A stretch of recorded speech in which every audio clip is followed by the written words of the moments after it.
Hello. Hello. Welcome, everybody, to 52/1995, your live music conversation podcast, where we are diving deep into the music of 1995. This is the first expansion of the 52 universe from our sister podcast, 52/1995 Movies. I am your host, Alyssa, and I am here joined, as always, by my co host, Cody. Cody, say hello to the people. Hello to the people. Well, if you are here for the very first time, welcome. We love having you. Thank you for joining. Uh, so glad you're here. Give you a little rundown of what we do here. So each week of the year, 52 weeks, we are exploring a different album from the year 1995 for its 30th anniversary. And we're going to dive deep into the important releases of this year, as well as some old favorites, some favorite artists. We're going to discuss them in detail, and I'm going to chat with Cody and or any guest about their thoughts and experiences with the music.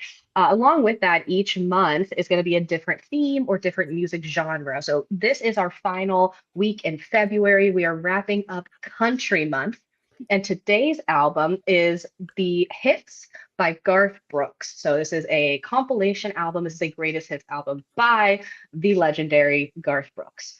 So Cody, what is your experience with this album, or just with Garth Brooks in general, since this is a compilation album? Well, this is probably the greatest country singer of all time.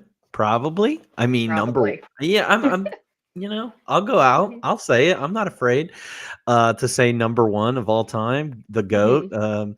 And this is one of those albums that, like, I don't even know how many albums he has out at this point. Maybe three, four at this point, and he's already got a greatest hits. And seriously, like, there are a couple weaker ones on this greatest hits album, but like for the Hmm. most part, I don't think there's a skip on the like. Yeah.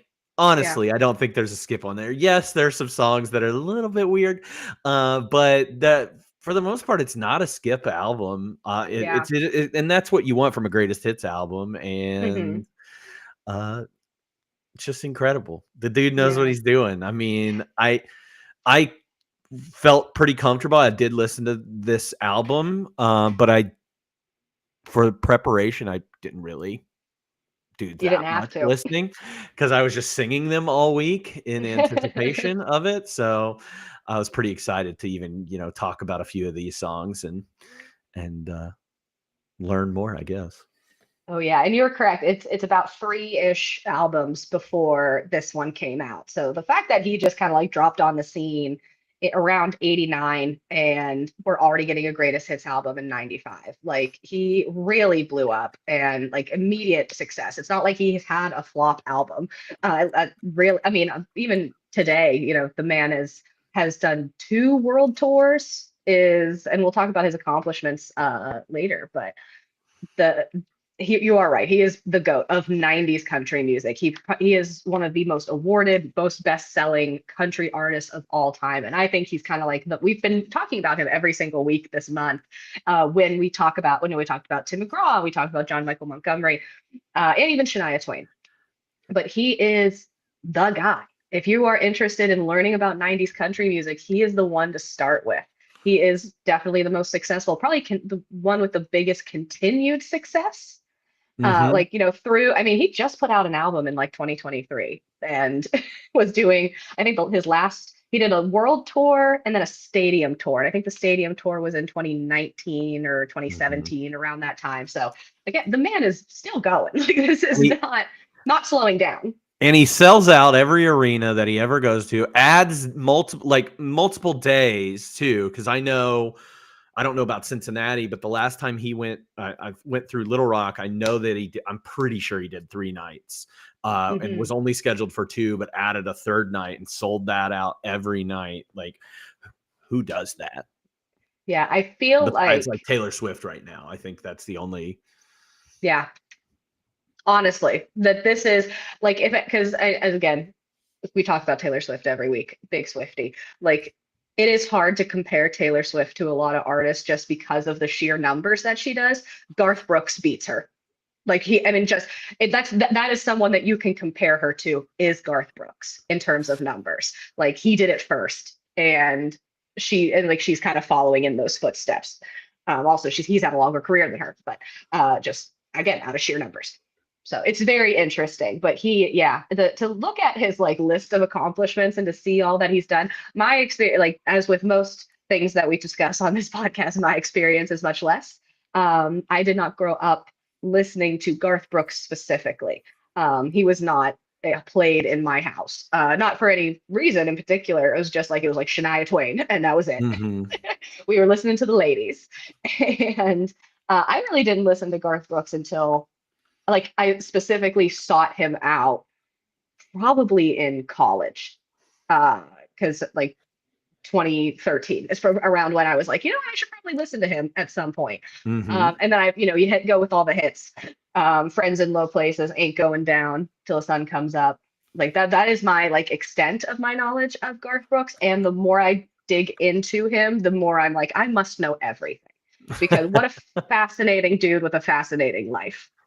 And I mean, and he like takes these weird swings. Like, hey, I'm the biggest country singer of all time. I'm gonna put out a pop album that is under an alter ego. And he did it. He tried it. It wasn't, a success, but he did it. But he did it. And he didn't ruin his career over it. Oh no, not at all. No, in fact, it probably gained him more popularity. But yeah, just the fact that he could do that. And the fact that he had a stint in baseball. Like, yeah, I love when an athlete like changes sports. Like, what's the dude? Tim Tebow, football player, took a stint at baseball and got made fun of relentlessly for it, and he didn't do very well. But a singer take it. I know he has a bit of a sports background, but for him to like, you know what, I want to take a stab at baseball in the major leagues. I'm like, okay. And I honestly, so like, you think about sports people like that, like Michael Jordan switching to baseball for a little while, and Tim Tebow's a great example of it. I felt like Garth I remember when he did this, and he's done this a few times, where he goes down to the minor leagues and plays during like spring training and plays a little bit. Some other people have done this, like Will Ferrell has done this. Oh, really? Yeah. I think Will Ferrell actually played on every single baseball team during spring training. Because why not? Yeah, why not? But I do believe that out of all of those people that I named, like Garth was actually pretty good at baseball. Yeah, so he apparently threw javelin in college. Like that is like he played baseball, football, and track in high school. Got scholarship to go to school to throw jav. So like the guy can throw. Like there's our transferable skills to baseball, and he obviously played baseball too. But yeah, it's just I'm like, how did we? I'm like, I love when famous people get bored. Yeah. When you're like, oh, I'm so rich and famous. What should I do with my time other than make music? Let me do literally anything. Like. It's impressive. And like you said, rich people, they're just like, whatever, I can do this. Like Bezos is like, let me go to the moon. Another cool thing that I learned, obviously, we've talked about, we had our ladies month the first month, and then we've had mostly men this month for country. And the thing that I always bring up is, do they write their own music? Do they write their own songs and stuff like that? And Garth kind of splits it on this. Like a lot of songs he does have it, I think. And maybe later as he got into his career, he might have written a little bit more, but because like on his first album, I don't think he wrote a ton. I think he had a couple songs on there, but the hits from that album weren't oh no, I'm wrong. 2 out of the 3 hits from that first album were half written by him. So like whether he's writing lyrics or he's writing music, this guy's at least writing something. Unlike some of the other guys, John Michael Montgomery and who else did we do? Tim McGraw. Yeah. When you first look up, like I go on Wikipedia for most of my knowledge, and what first comes up is singer-songwriter. Which I don't think we got with John Michael Montgomery and Tim McGraw. It's like, hey, he is a singer-songwriter. And yes, the majority, like about 75 to 80% of the songs on this album, he has a hand in, which is very cool and I like a lot. And I mean, the band's discography is huge, like today, right? So like to have his hand in all of these is very fun. Um, yeah, cool stuff. I don't know where he came from though. He just kind of plopped into Nashville, and then all of a sudden he was it. He was the guy. I do a little bit, little bit. I know a little bit. Okay, so we can want to start chatting about Mr. Garth Brooks and what he's done in his life. Let's do So, it. so a little bit of background before we get into the album itself. Garth Brooks is from Yukon, Oklahoma. His mom is a Irish country singer from the 1950s. So does have music in his blood.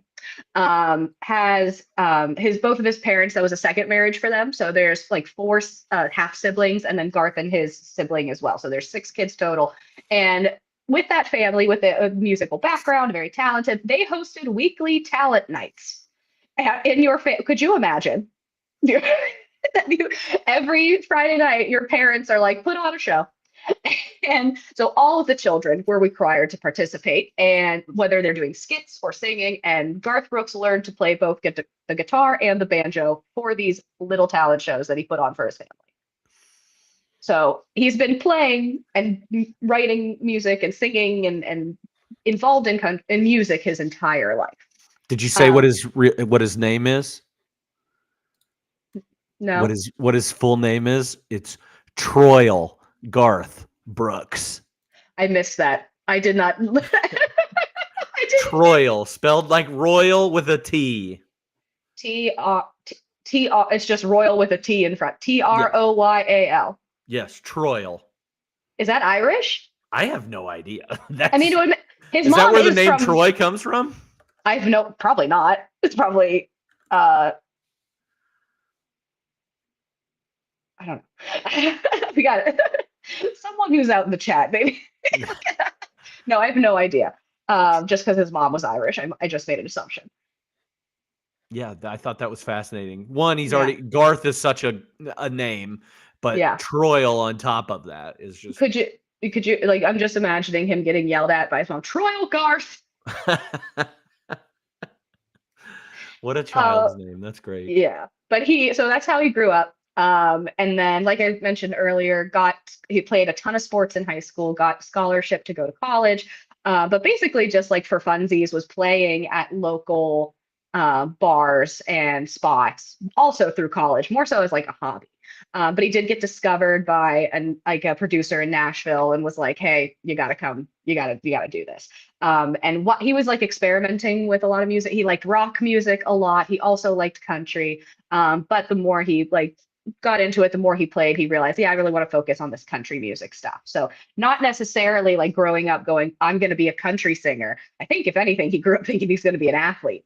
But the music stuff, he was good at it. He got recognized for it. People really loved him, and he was like, yeah, sure, let's get into this. So yeah, he really was kind of like just playing, and he got picked. He got like word spreads. He got picked up kind of in the way that we talked about Jewel, last month. We talked about who was the like Alanis? No, Natalie Merchant, like okay, or not Natalie Merchant. There's people like folks playing and like being heard, and like the idea. Remember, like I think the idea of like being discovered, like today is like doesn't exist. Yeah, I think everything's manufactured today. Yeah, or there's a lot more like effort on the artist's part that goes into it. Not saying that, they don't like Garth didn't put in the work and the talent and the time, but like it just like I feel like there were like talent scouts almost in the way that there's like sports talent scouts. I feel like there was like musician scouts. And that's more of a thing of people getting discovered than because that's a lot of people's stories so far that we've learned about. Joan Osborne? Joan Osborne is who I was thinking of. So Joan Osborne and Jewel also had like a similar, like got discovered, hey, you should come hang out and do music stuff background. So a little bit about him growing up. That's a little bit of information. But like we said, hit Nashville and just really exploded. Here are some accomplishments. So since 1989, which is really when he came on the scene, Brooks has released 27 records in all, which includes 17 studio albums, 2 live albums, 3 compilation albums, 3 Christmas albums, 4 box sets, and 77 singles. Dang. He has won several awards in his career, including 2 Grammy Awards, 17 American Music Awards, including Artist of the 90s. So overall, not country, Artist of the 90s was great, is the award that he received. And the RIAA Award for Best Selling Solo Albums Artist of the Century in the United States. Dang. Crazy, absolutely crazy. Um, this album in so Brooks is the only artist in music history to have released 9 albums that were certified diamond by the Recording Industry Association of America. That does surpass the Beatles record for 6. So he still holds that record. And one of those albums is the one we're talking about today, The Hits. The Hits went diamond. Dang. So that's pretty. Again, the fact that he's got 3 albums out already. He did have a compilation, but not like it wasn't a greatest hits. It was just a compilation prior Mhm. to the hits. But that's what he's got out right now. For him to again like diamond, diamond, diamond, like they're all hitting, and that's very impressive. Yeah, I don't know if that'll be ever broken. Just looking at like other people for diamond, I don't know. Maybe eventually with time passing, like you have to think about like the Beatles and Led Zeppelin and thing as Hmm. as they haven't been putting out new music anymore, like Right. time goes on. I feel like Garth did it like in the 10 years time, Yes. which is Really, he did. just crazy. Shania Twain, hey, we talked about it. She has 3 diamond albums. Yeah. So It's insanely impressive to have any kind of diamond album. But to have 9 is insane. And the what was I going to say? Oh, I think also too, I think it's interesting when we look back at the awards and the accolades that singers and musicians of the 90s have, and how those are different now, in the sense that there was no streaming service mm, in the 90s. Like that is really the numbers that we care about now, as opposed to record sales. Like people aren't buying CDs, people aren't really even buying albums. They are that's true. streaming on Spotify. So will those numbers ever get broken again? Yeah, Not unless their platform changes. yeah. I guess I didn't wasn't thinking about that when I was talking. It was like, yeah, of course nobody's gonna break that because nobody buys albums anymore. Like it's Yeah, just not a way of doing units. yeah, exactly. So And then you have yeah, streaming is basically it. But I remember this was maybe 3 years ago, 3 or 4 years ago, like for the first time it ever, or not the first time ever, for the first time in like something like 40 years, record, meaning like vinyl record sales had surpassed CD. And that only happened like after, obviously back in the day, vinyl records mhm. were it, and then the CD comes on the scene, and that surpasses everything. It's cheaper, it's easier to store, it's portable, we can put it in the car, right? But it was like I think about 3 years ago, it came and then has stayed the same trend wise since, that vinyl records actually surpassed CD sales. So it took a long time for us to kind of go back retroactively to records.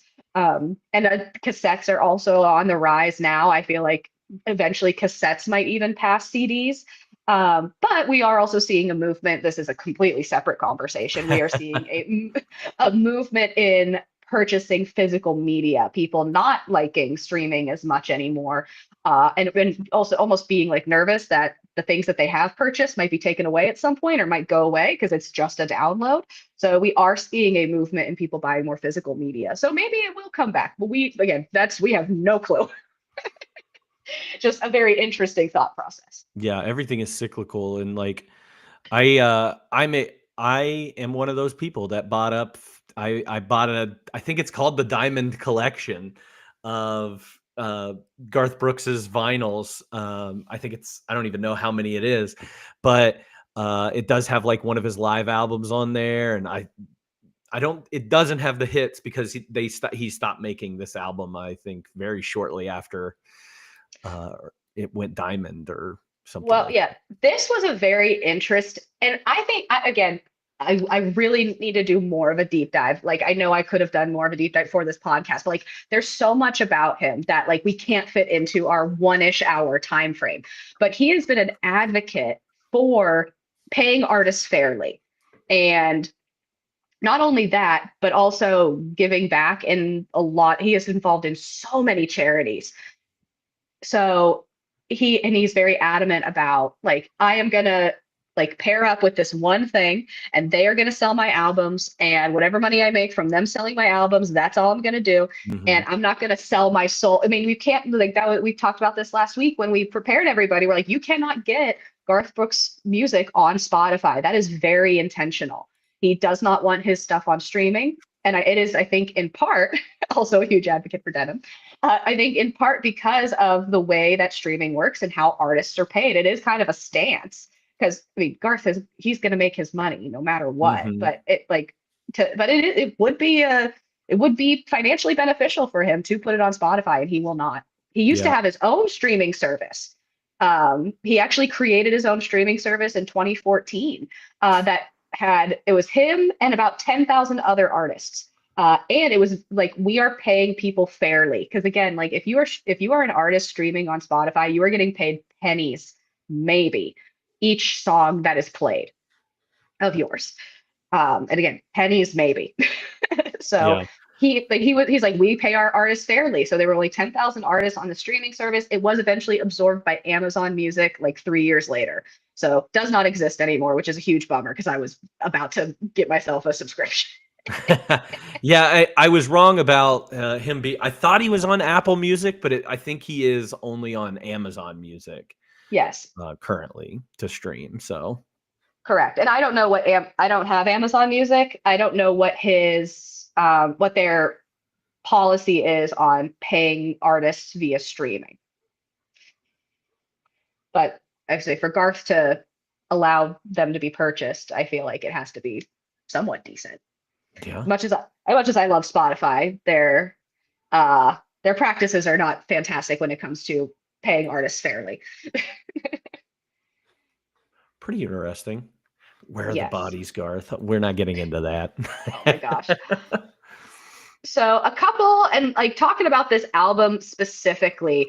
We were getting into so this album was only released for a very short amount of time. It was for a couple of months being sold exclusively at McDonald's for like 3 months prior to its actual release. I think for the Ronald McDonald House. It was like all the proceeds were going to charity and it was solely being sold at McDonald's. And I'm like, dang, McDonald's had it made with the collaborations, whether it's toys or music or things like that. So I thought that was interesting. Then it was released, and then it was like they're like, we made this many copies, and that's all we're selling. Um, I will say, we'll give a caveat. I want to say honesty is a value, a core value here, and I want to be transparent because when I picked this album, the reason I picked this album is because it was the number one selling album of 1995.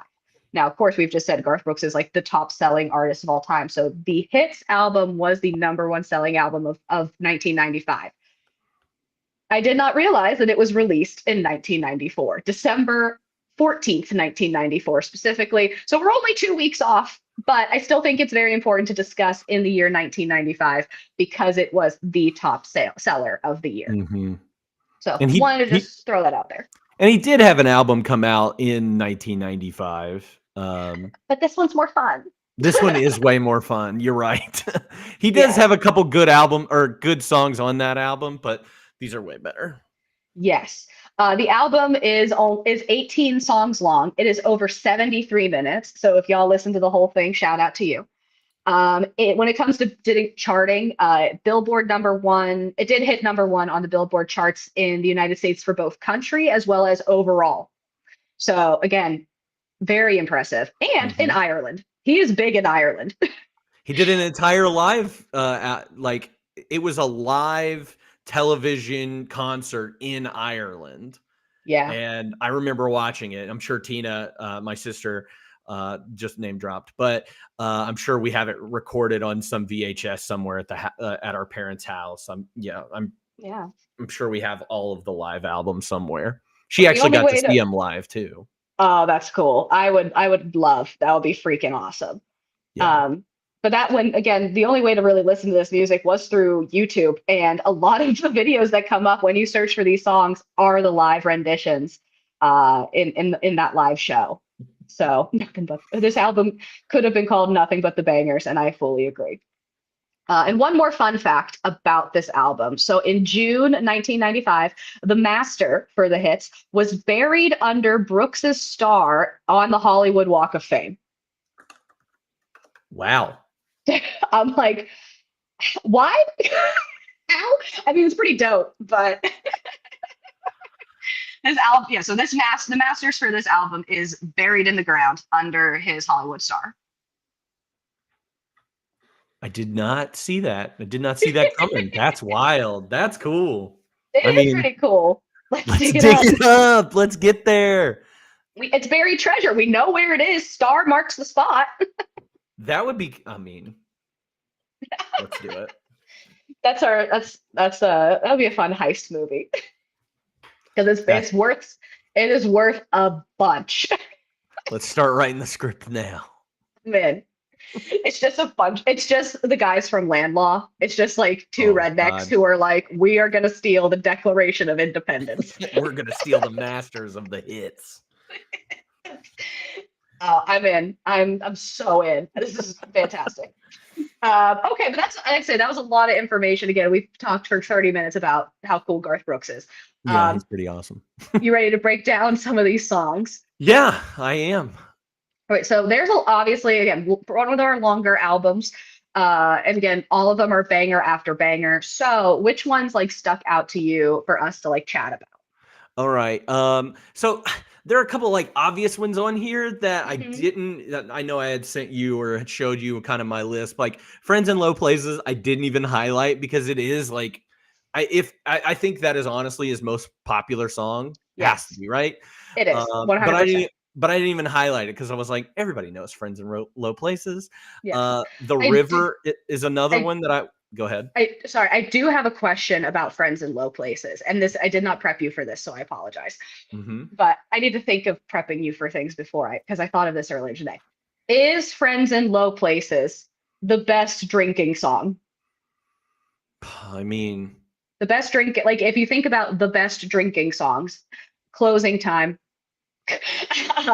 Family Uh, Traditions up there too. I think yeah. Hank Williams Jr. And it also kind of depends on like the vibe because like Tipsy is Yeah. fantastic. Even Shabuzi's like sample of Tipsy Oh, that's a is good one like very too. good. Shots is again, what is the vibe that we're going for in terms of the drinking song? But I think like overall, Friends in Low Places might be the number one drinking song. Yeah, that'd be a fun list to try and like put together like the 10 best It's a good, drinking songs of all that'd be time. a good playlist. Yeah, Just be like, hey, we're getting trash. You want to get trashed with your friends? Here's the playlist that you should play.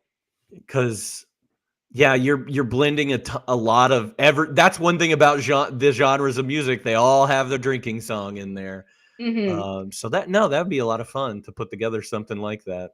Yeah, are we drink and then are we drinking beer? Are we doing shots? Are we doing like wine and like a cool kind of jazzy situation? Mm-hmm. Oh, the chat says it's the American equivalent of an Irish pub song, I and I agree.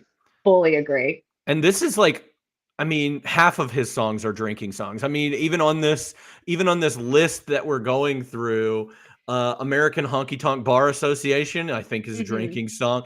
Oh yeah. Two Pina Coladas, another drinking song.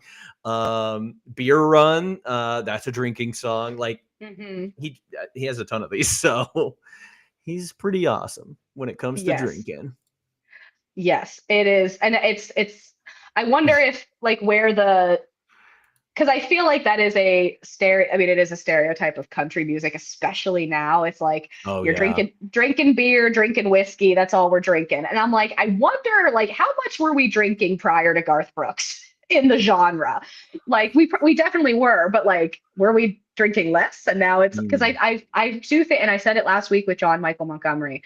A lot of people saw Garth Brooks and said, I'm going to do that. Like they are a version of him. They are a copy paste in the same way that, when Phoebe Bridgers came on the scene and she was unique and different, like so many other artists were like, I want to be Phoebe Bridgers. I want to be like this person, right? I want to sound like this person and have the same vibe as them. I feel like Garth did that for men in country music. Yeah, that's a good point. Yeah. I don't know. Gin and juice. I'm just trying to think of some other ones. There's there's a lot. We could go on. Well, I did have like eight going down, and I did want to ask the question about friends in low places. Mhm. I liked. We got to talk about "We Shall Be Free." We got to talk about "Papa Loved Mama." I would love to talk about "That Summer." That summer is so good. We'll And get there. But yeah, there's a lot. Like I loved Call Baton Rouge. I really loved American Honky Tonk Bar Association. I thought that was very funny. they're all so good. And different too, Mhm, because I already told, like, we've kind of got some slow songs in there. You have a wedding song in here, like mhm, Unanswered Prayers is kind of a wedding song, because it's just mhm. talking about how he's glad that when he prayed as a kid to end up with this one girl, that it didn't happen, and Yeah. now I'm with my wife and she's awesome. Mhm. um It reminded me of Rascal Flatts, "Bless the Broken Road." yeah, oh yeah, it is, this is a Mhm, precursor to that. So mhm. um he's got some also, like, I don't know, I can talk Let's. about any of them. Listen, I was. you just throw it at me, I got you. Let's talk about. Um, I want to talk about "Call Baton Rouge" because this is one that I've never heard, and I really enjoyed it. I don't like the one line about like somewhere between a child and a woman. I was like, is this Britney Spears? I'm not a girl, not yet a woman. But like I love the like he's like, I met this girl in Louisiana. We had a great night together. I gotta go home, but like I'm coming back to her. Like I'm calling the operator to get me on the line. I'm gonna spend every dollar I have like to travel back and forth. Like this is my girl. And it was just fun and I really enjoyed it. And it was upbeat, it was a good country song. It was a good country song. I enjoyed the hell out of it.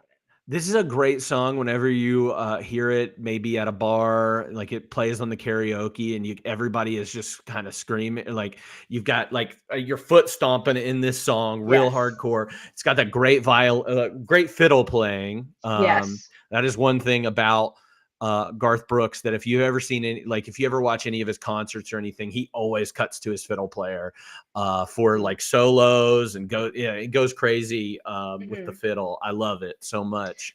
Yeah, and then Garth Brooks does genre bend quite a bit, or even the style of country that he does. I feel like the fiddle country that we see in "Ain't Going Down" and "Callin' Baton Rouge" is different than "Friends in Mhm. Low Places." That's more of like like a slow kind of bounce. And but even so, like "We Shall Be Free" is like a gospel song. Two of a Kind, "Working on a Full House" is kind of like rock-ish. Mhm. So he genre bends a lot. So I really liked it when it was like, this is a country song. This is a country artist with a country song. And he does so we've covered a lot of ground this past month of country singers. So what you're saying about Garth is he's genre bending in country music, like within the same genre, Yeah. because he is, integrating like the storytelling aspect. You have songs like "The Thunder Rolls" where he's telling a story, or Yeah. "That Summer" he's telling a story. He's got his like wedding songs. He's Mhm. got fun drinking songs. He does everything. He Yeah, hits it's every marker and everything's good. Like we said with John Michael Montgomery last week, he can sing a wedding song. If you mhm. want a first dance for your country friends, like John Michael Montgomery's your man. But like Garth Brooks does it just as well, but he also does everything just as well. I just love in Calling Baton Rouge when he hits the bridge part, the "Hello, Samantha, dear, I hope you're feeling fine." And I was like, oh, we get a name. I love Yeah. See, he knows her name. Samantha. That's good. The Alan bar is Jackson in wrote a song about not knowing her name. So this is a the step up. bar is Respect. in the ground. The Our- bar is under the Hollywood Star. the Honky Tonk Bar Association. Love that. My take on honky tonk American Honky Tonk Bar Association was, hey, are you depressed about capitalism? You should drink about it. That's another thing about Garth Brooks. He's an advocate. Yeah, he is. He crosses the aisle, on a lot of things. I love it. I love it, especially for a country singer in the space that he's in, is as 10 toes down, has never faltered on what he believes and what he thinks. Now, do Is I think do I think Garth Brooks is the poster for I don't see color? Yes. yes. However, that was the fad from the 80s and 90s specifically. That was diversity. That Yeah. was I don't see color. And that is exactly what We Shall Be Free is. We Shall Be Free is a gospel song. It's different, but it's a gospel, but still in country. But that man is an ally. He's an He won a ally to GLAAD award for "We Shall Be Free." yes. So I was right. I was talking to you about this earlier this week, and I was like, isn't that Guy Fieri? No, it was Garth Brooks. So Garth Brooks's half sister, her name's Betty. Betty is is a lesbian. She has passed away. But in a 1999 interview, when around like in reference to this song, kinda, but he's like specifically, he was like, yeah, like they're like, he's like, he's like, I'm an ally. I stand with. He's like God, like I think that's a line in the song. He's like, I don't know why. He's like, one day we're all gonna go to heaven and God's gonna explain why some people fall in love with the same sex, but that's not my business. Like, and he's like, he has always been an ally, always been an advocate, like never has faltered on that. And I'm like, this man rocks. Like, and again, the amount of charities that he donates to, the amount of charities that he has created on his own, the partnerships that he's had, like I said, with the Ronald McDonald House and again won a GLAAD award for We Shall Be Free in his advocacy and everything he does advocating for artists and paying them fairly. And I'm like, this dude rocks. I feel like we don't get someone like that. Like Mhm. or it's not performative because in 1995 certainly was not performative. You say you liked gay people and that could be career ending. And there's something about Especially Garth Brooks though that where I just feel like people don't either aren't listening to the lyrics that he's at, like his true fan base or whatever aren't listening to the lyrics or they're just ignoring it. they don't Because care.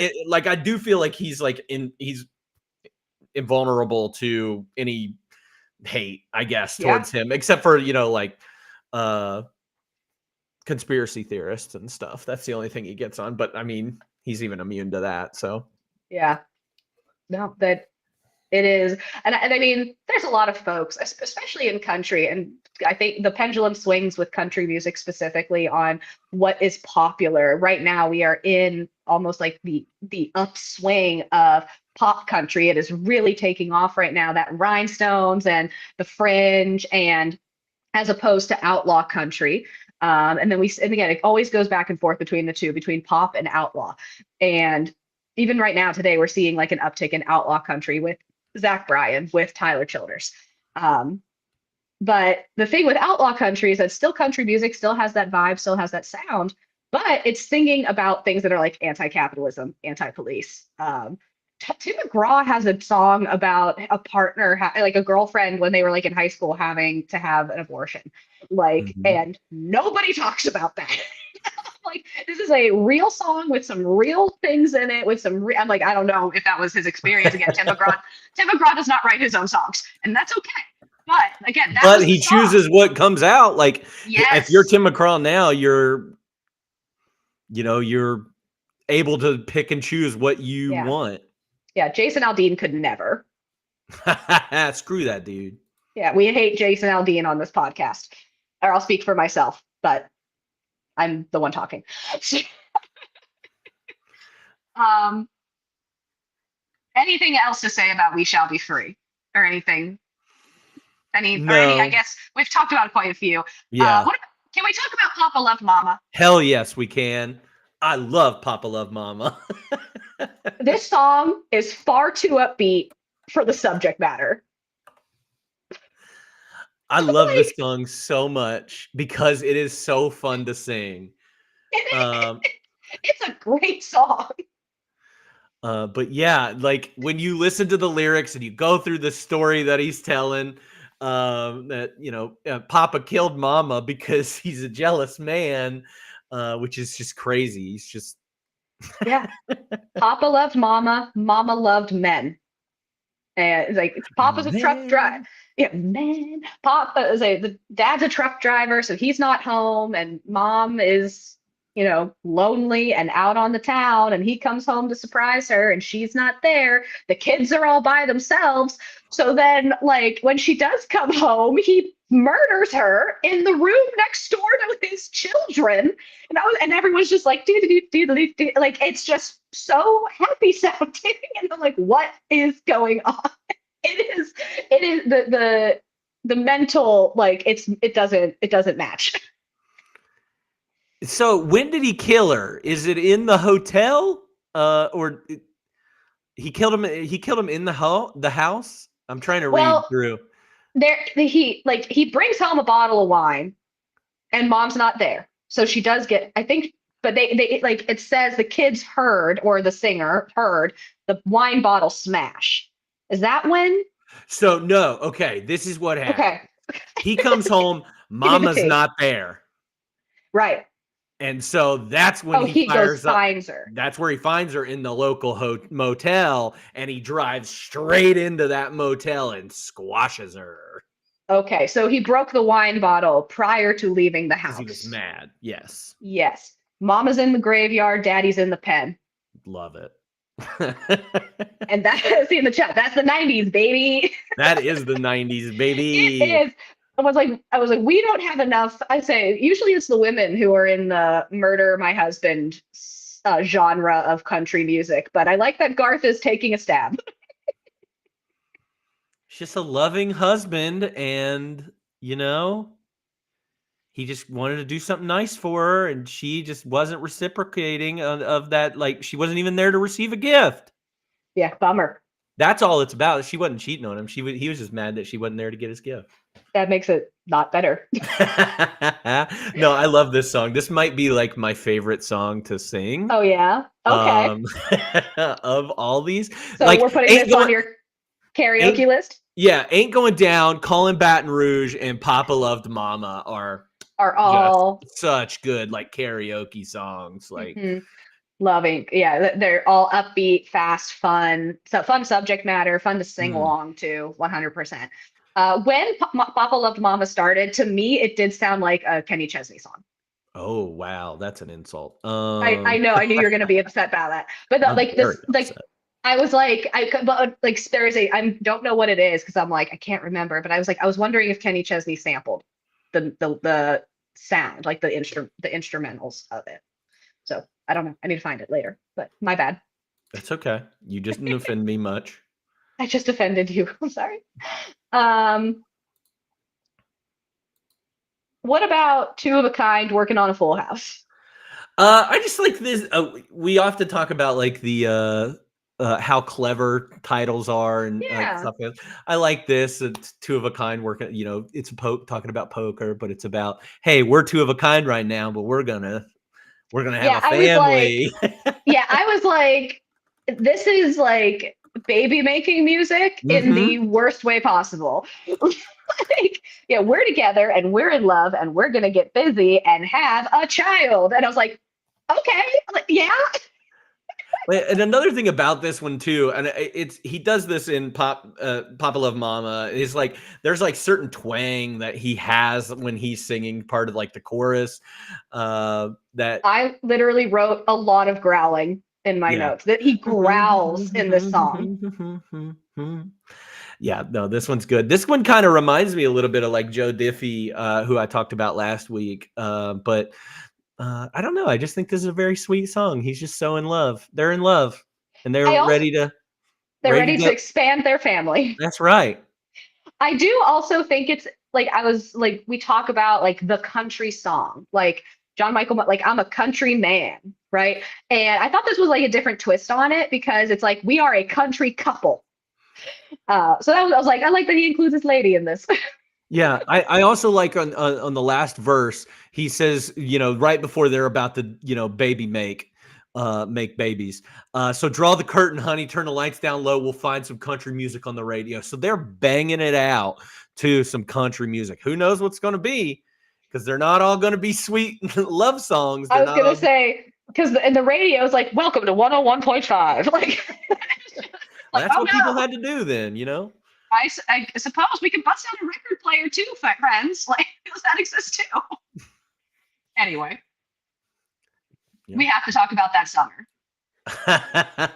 This was one that I highlighted specifically for you. It was fun because you'd never listened to much Garth Anything Brooks, outside of the first two songs on this, but I was like, she's got to hear that summer because it is an insane. iconic song in what it's about. And that I didn't know what it was about until a lot later in life. And that is the sentiment of a lot of people in the comments on YouTube.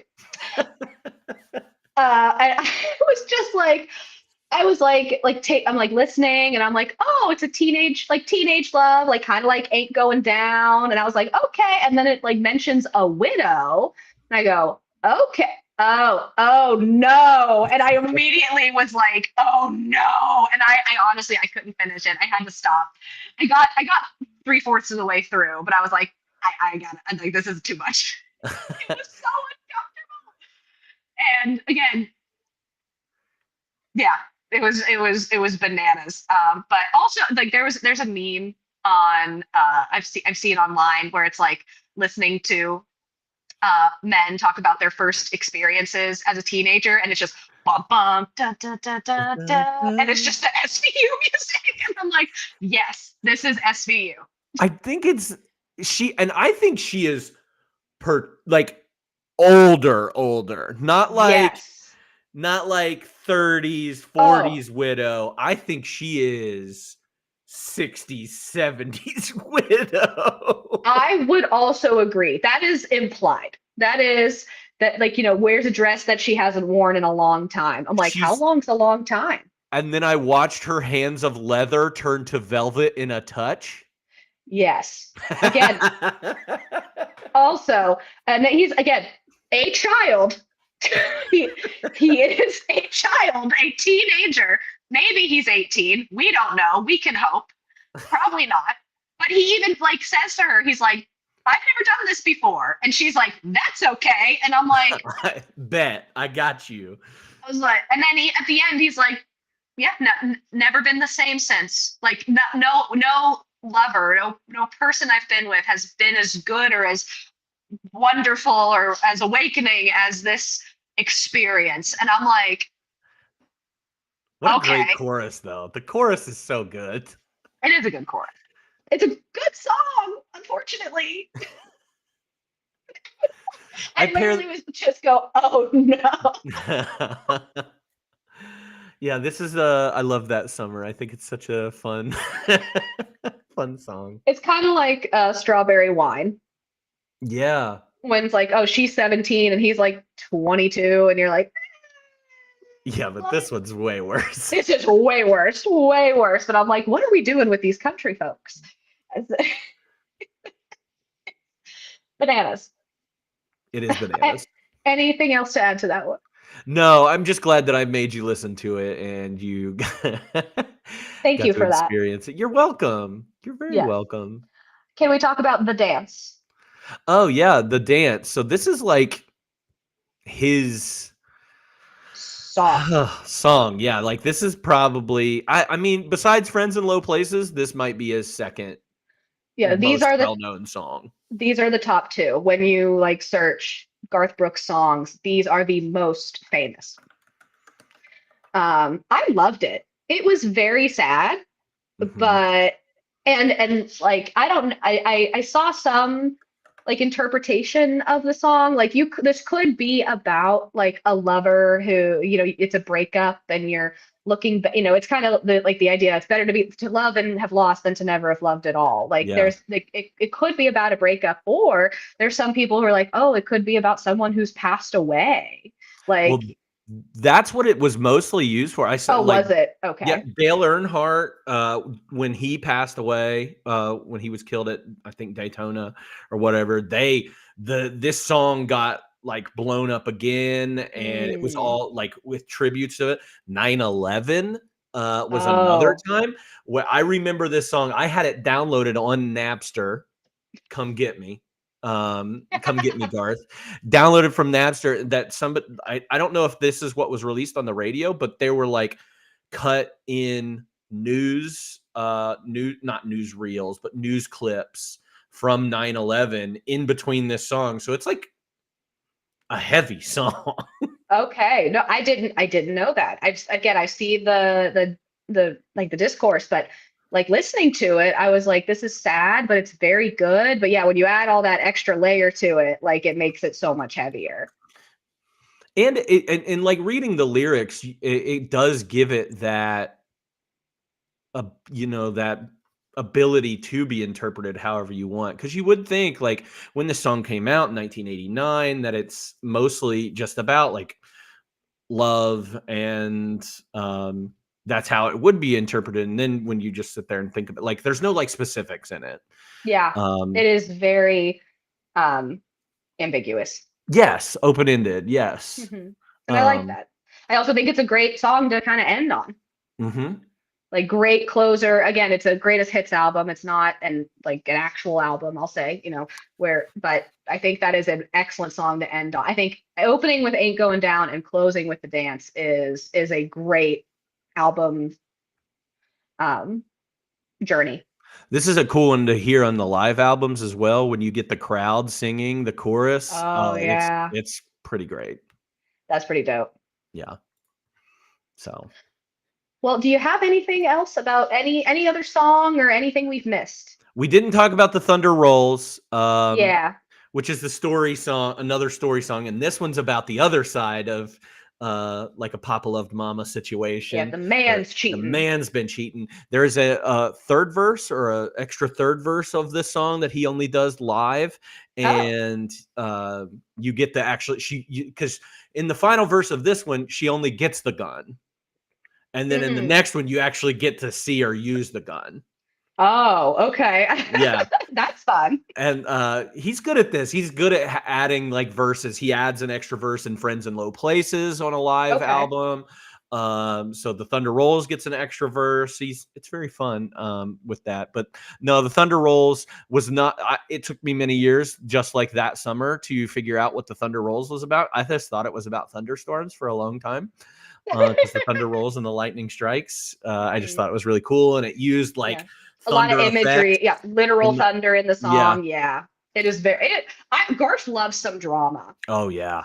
Oh Like yeah. whether it's like drama between people or like the dramatics and the theatrics of music. Like he really does it up.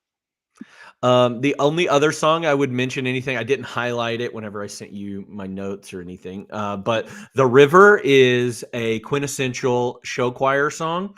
Um, I didn't know and that. yeah, I sang this in FFA choir. Yes, FFA has a choir, and I sang. This was part of that. So do we have footage of this that we can No, find? unfortunately, we do not. I Boo. mean, YouTube has everything, so maybe. That's true. Okay, that's what my I plan for the found all evening is. I found all your dance videos on YouTube, Yeah. so Yeah. Well, thank you for announcing you're that. you're welcome. Okay. No one needs to know. So what is your favorite song? My favorite song is "Callin' Baton Rouge." Yeah. That is my close second. I think, or I guess second or third. I did like it. I had to put Ain't Going Down because I Yeah. love that song. But as a new song for me, The Dance really like stuck with me. So those are like my top. Callin' Baton Rouge, Ain't Going Down, and The Dance. I think I mean, obviously, it's sad because like I don't even want to count Friends in Low Places because it's almost like too high of a thing. So if I'm cutting that out, it's like Colin Baton Rouge. Um, I really like Two of a Kind, Working on a Full House, and then Hmm. probably Papa Love Mama. Yeah, you do like Papa Love I Mama. love Papa Love Mama. It's a fun song. It's so fun. What about your least favorite? Again, this is like comparing Tarantino movies or Fincher movies or whatever. Whenever I talk about those, so unfortunately, I think Much Too Young to Feel This Damn Old is probably my Hmm. least favorite. I think if I was going through this in my car listening to music, I'd probably skip that one. Much Too Young to Feel This Damn Old. That's fair. Mine was That Summer. Not a surprise to anyone. Boo, I was boo. like, nope, I'm good. Never have to listen to that one again. Too much. It's too much. Do you have a favorite lyric?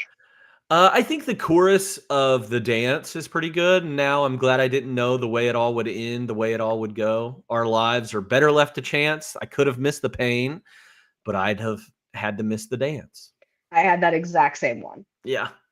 It is like kind of as a gut punch. It is very, again, these songs, there's a lot of storytelling, there's a lot of silliness, there's a lot of like, but not a lot of poetry. And Hmm. but the dance really does have that. And I like that he has that duality. Yeah. So that's what it is. I also, as a honorable mention, I always I always sub when I sing Blame It On My Roots, I showed up in Croots Roots. instead of Boots because for Croc boots. And I don't know, Hmm. I always when I hear boots, I'm like, oh yes, that Croots is not the actual lyric, but it's way more fun to sing. I think of it now every time I was listening to it. I was like, should have been Roots. Yes, that's my honorable mention lyric. Great. What are your pairings Uh, for our friend here? so I think a good pairing is Trisha Yearwood. Yes, Uh, that was what I had. Not only are they together, but I do think their music kind of lines up pretty Hmm. well together. She's a She was good, on the world tour with him. yeah, they're a good mix. And when they come together and sing songs together, they sound wonderful together. No, they just fit. So sorry, I stepped on your toes with Trisha Yearwood. That's okay. The other one I would probably pair with him. Huge influence on Garth Brooks's guy named Chris Ledoux. He never kind of got the popularity that Garth Brooks had, but he's a country singer. He's more of a rodeo guy too. Mm. He passed away in 2005 from cancer. And that's kind of when I think Garth Brooks kind of was decided to retire for a little bit too. Um, Actually, that's when he came out of retirement. he came out of retirement in 2005. I thought it's like around there he Two, left and then didn't put out a new album for a while. from 2001 to 2005, Okay. due to family situations, is like, Yeah. yeah, family and work was like that. Work-life balance was not good, so he retired for 4 years. Yeah. I was never a big Chris Ledoux guy, but I do know that Garth Brooks was a big fan of him. So I like that. he kind of reminds me of like George Strait, but yeah, Chris Ledoux much more of a like I'm going to sing about rodeo and I'm Hmm. going to talk about rodeo. And Garth Brooks has some really good rodeo songs too. Hmm. They were really good. Garth Brooks tried to donate part of his liver to Chris Ledoux Oh um, my! during the because he needed a liver transplant, but he wasn't compatible, and so yeah, it was Wow, pretty sad. So that's a great pairing. I had Trisha Yearwood as well, but the other one I had was John Michael Montgomery, and that is because I last week paired Garth Brooks with John Michael Montgomery, and that I think, I mean, I had a hard time picking up because I'm like, Garth is it. Garth is yeah, the GOAT. Like, to compare him to someone or to say, hey, you should listen to him with someone else, I'm like, just listen to Garth Brooks. yeah. I think Brooks and Dunn might be another good one to pair with him. Okay. Again, 90s. Ronnie Dunn and him. I think he's really good friends with both Kix Brooks and Ronnie Dunn. Mhm. But I feel like Ronnie Dunn's got such a good voice, and he kind of does it. They're not just stand up there country. I think uh, Kix is a little bit just stand up there with your guitar, but Ronnie is a little bit more lively. I Mhm. think their music pairs really well together. So yeah. What about Chris Gaines? Yeah, obvious. That's the obvious one. Chris Gaines. Just Yeah. pair Garth Brooks and Chris Gaines. I've never seen him. Never seen them in Never the seen same him. room. Never seen him in the same room. Never seen him duet. That would be interesting. The technology's there. Oh, it's there. Chris. He needs to bring Chris Gaines back. If we can get Lindsay Lohan to have to be two people in The Parent Trap, we can get Garth Brooks and Chris Gaines to have a duet. Is Chris Gaines okay? Put on your '90s hat. Is Chris Gaines attractive No. with his long hair and his soul patch? I have never been a Soul Patch fan, even in the 90s. That's no. Those piercing blue eyes. I mean, I get it. It's He, attractive to someone, not to me. that's okay. Just I'm gonna that's do all. that. I always think of like a soul patch as just being someone's thumb sitting right there. That's what I'm gonna shave my It facial also hair reminds into. me, I always think of Smash Mouth. Does the guy in Smash Mouth have a soul patch? He might Not not, but anymore. like, not well. Yes, he is passed away. But I'm like, I associate soul patch with Smash Mouth, and I don't necessarily think that's an attractive thing. Can you explain Chris Gaines for the layman? Yeah, I can explain Chris Gaines. So Chris Gaines is Garth Brooks's alter ego. He did a like rock album as Chris Gaines, and created like a whole character. It's kind of like when Lady Gaga created her uh, Italian man, like New Jersey Oh guy, yeah. alter ego. I can't remember what his name was, but yeah. So instead of putting out a country album, he does dons this persona of Chris Gaines, and I think Chris Gaines had like tech. The album is like the like greatest hits of Chris Gaines. Is so I feel was it's it like based he on had a been around for a while. was he like a movie character or something? Like was he born out of a movie character or no? I mean, it was a movie that never came out. Like it Yeah. was called The Lamb. Uh-huh. And that's what like some of this music was from. So there's a VH1 mockumentary about Chris Gaines. He was a musical guest on Saturday Night Live, and Garth Brooks hosted, and Chris Gaines was the musical guest, That's so good. which is dope. The music's not great. Yeah. There's a reason It he only did a one-off. yeah, didn't take off. So it's interesting though. So I hope the laymen are happy with that explanation. Fantastic. What would you, which I think I know the answer to this, would you recommend this album to a friend? So much, yes.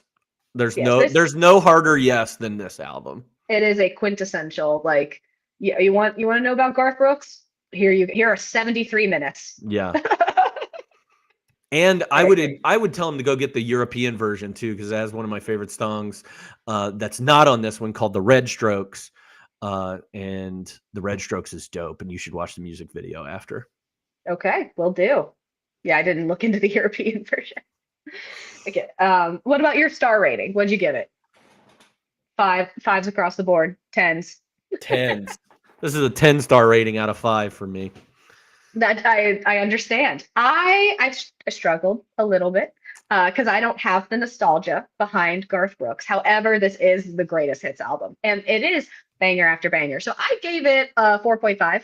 I was like, I feel it's which is good. I said not bad, but I'm like I don't have the like, again a song like That Summer. I didn't like. I was kind of like I also didn't like. Not that I disliked Two of a Kind and Working on a Full House, but I was like, this isn't for me. So there's just a couple that I'm like they're fine, but I mean, as the whole person that is Garth Brooks, I'm like, it's at least a 4.5 for me. I get it. That's fine. So, Cody, anything else that you would like to add? Anything to say? Questions, comments, emotional outbursts? No, I don't think I have anything. I think I have because honestly I haven't been able to listen to anything lately. I feel Me neither. trapped. It's been busy. It's been a busy week. Yes, I it's have been a. my bowling average is 130. I love that for you. Mine is 83. Hey, hey, hey. um, what have I been listening to? I feel like I've been listening to something. But oh, I'm a big playlist person. I always tear through some of my old playlists, and I love the, what your Spotify Wrapped. Those go back years. So if you have a Spotify Wrapped, and that goes back to at least 2017. So I've been listening to some of my old Spotify Wraps, and Marion Hill is an artist that's been coming up a lot lately that I haven't listened to in a while, but I do love them very much. They're a duo, and oh, yes. Okay. See, in the chat, he has 5 albums before his hits album. Okay, good to know. I thought it was only three plus the compilation, but nice. Um, but what was I going to? Oh, I totally lost my train of thought. Marion Hill, kind of techno. The lead is a female singer, and there's a guy who does the beats, kind of like a Sophie Tucker, but not in the same genre, just like the vibe, Mhm. the dynamic. But they really like to combine really interesting sounds and tech with almost like Broadway like songs. Mhm. So that's who I've been kind of listening to on my commute to work is Marion Hill. And Nice. yes, the name is a play on um, the characters from The Music Man. Love that. Speaking of The Music Man, we have a new genre, a new situation, a new theme for Oh next yeah. month. Because guess what? Next week is March. Woo, March. I said just January's lasted 17,000 years. February went by pretty quickly, I will say. But we're getting into March, which means we're getting into spring, which means seasonal depression is going away, which we love. So we're saying goodbye to our country music and we are saying hello to soundtrack month. Doesn't have quite the ring to it. But we are in the month of in the month of March, we will be listening to soundtracks, whether they are from movies or musicals. Next week is, in fact, a musical. So the musical next week is called Smokey Joe's Cafe. The revival came out in 1995 to back to Broadway, and I am very excited about this. It is a jukebox musical, so there's going to be a lot of songs that y'all already know, like Love Potion number 9, like oh shoot, Stand By Me. Thank you. Again, songs of that genre, of that era in the jukebox form. So it is a long album because again, it is a musical. So it's about an hour and a half ish. So if you can listen to some of the songs, if you can listen to all of them, that'd be great. You can stream it on Spotify. Also, if you're interested in visuals, the entire stage performance is in fact on YouTube. So again, Oh, if you got an hour and a half to spare and want to watch it rather than listen to it, it's a very, very fun show. So Smokey Joe's Cafe is streaming on Spotify and on YouTube, wherever you get your listening in. But that starts off our soundtrack month next month. I am so excited about it. But with that all being said, I want to thank y'all for being here. Thank you so much for being in the chat, for participating. You've been fantastic. You can get any and all information about our podcast and just the 52 universe in general by joining our Discord server. I know we had our bot drop the link for the Discord server in the chat, so if you want to go there it is there. And you're always welcome to follow us on Instagram. We post, when we're gonna stream, as well as what the theme is on Instagram. So with that being said, I think it's time for us to head out. Thank you so much again for tuning in, and we'll see you next time on 52/1995 Music. later.